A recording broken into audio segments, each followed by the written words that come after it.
Alrighty, so just echoes a lot of the things that you already suggested in the chat, and also what we've just spoken about at the start of this webinar.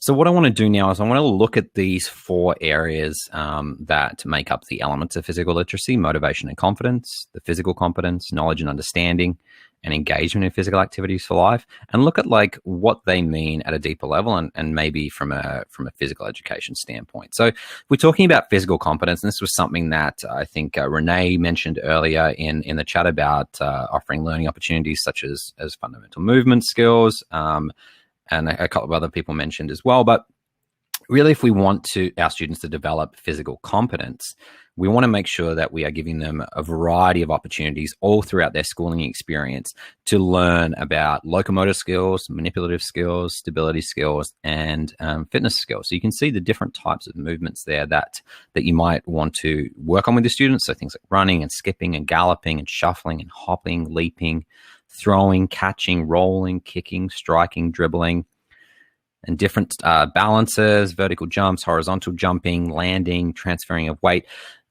The idea really is that the more experience students have at developing these skills, and the better their toolbox of skills that they have, the more opportunities that they're going to have to be able to be physically active. So if we can provide opportunities for students to develop these skills, then we're really opening up doors for them to be able to feel successful when they're trying different types of physical activities that they maybe haven't tried before. So it's really important as physical educators to help our students develop their physical literacy, that we're giving them opportunities to experience and learn and develop their skills in all of these areas. From a motivation and confidence standpoint, we want to look at things like self-awareness and self-regulation, confidence, developing values and attitudes. And I love this cycle that was put out by Canadian Sport for Life that talks about that idea of motivation and confidence. And if you look at the top there, it says that word fun. And I said earlier that I was going to speak about fun. I think somebody mentioned earlier, making sure that Laurel helped them learn that fun never stops. Fun's a really, really key feature of developing motivation and confidence.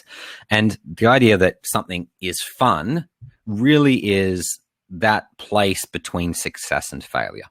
So if something's too easy, it's not fun. If it's too hard, it's not fun. We need to really find that appropriate level of challenge for something to be fun.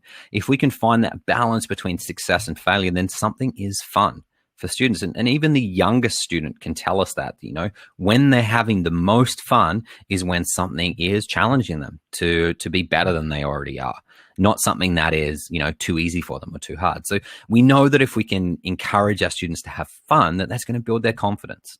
And the more confident they feel, the more motivated they're going to be. The more motivated they are, the more likely they are to participate in physical activity. And the more participation that they have in physical activity, the more competent that they're going to become. And by becoming more competent, then that's going to make them have more fun. And this cycle just continues. So if we can really hone in on that challenge point, on that, finding that level of challenge that is that just right challenge for our students, then that's going to enable them to have fun. And then that confidence and motivation and participation is all going to follow along after. We also want to focus on knowledge and understanding. Physical education and developing physical literacy can't just solely be about learning just by moving. It has to be learning about moving, while moving, through movement, and thinking about that cognitive domain. So thinking about the cognitive knowledge that they need to be physically active, the rules of different physical activities, being able to reflect upon their performance, developing understanding of things like tactics and strategies. So if we look at, things like rules, the rules really are a means to an end without which a game or an activity may not function. So we're thinking about, those primary rules of a game. How does the game actually work? What are the safety rules? And then what are the ethical rules of this game? And you can see the graphic that I have there, the ethical rules of a sport like surfing, where, you don't drop in on someone when they're already surfing a wave. That's an ethical rule. That's something that we need our students to understand if they're going to go out and be try surfing as a physical activity. We want them to understand tactics, the voluntary actions that are executed during play to the ever adapting and changing environment. And further, those higher order strategies and the things that we think about, how are we actually going to approach this physical activity? What strategies do I need to put in place as an individual or as a team to make sure that we're going to be successful? So this is such an important part of a well-rounded physical education experience leading to physical literacy development.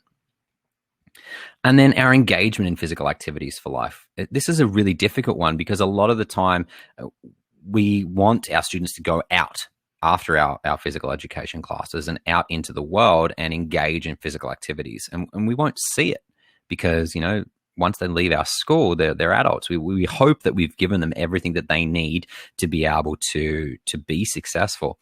We're thinking about things like, conflict resolution, cooperation, safety, collaboration. Teaching all these things through physical education can help our students to know how to interact with other people in the world. And that teaching and personal and social responsibility framework by Don Hellison really helps guide that. So, really at a basic level, it's about respecting the rights and feelings of others. If we can respect the people around us and their rights, then that's a pretty basic, human living condition. Once we get there, we need to think about, well, how do we motivate ourselves to be physically active? How can we be self-directed? How can we take action upon our desire to be physically active? How can we care for the people around us and in our community and transfer our knowledge of the importance of physical activity outside of ourself, our school, and into the community? So if we think about those 4 areas, really, to make sure that we have a really quality experience leading to physical literacy, we need to make sure that we're hitting on all those 4 areas. So if we come right back here, we want to make sure that we're giving students an opportunity to develop their motivation and confidence, giving their students an opportunity to develop their physical competence, their knowledge, their understanding, and giving them tools so that they can engage in physical activities for life.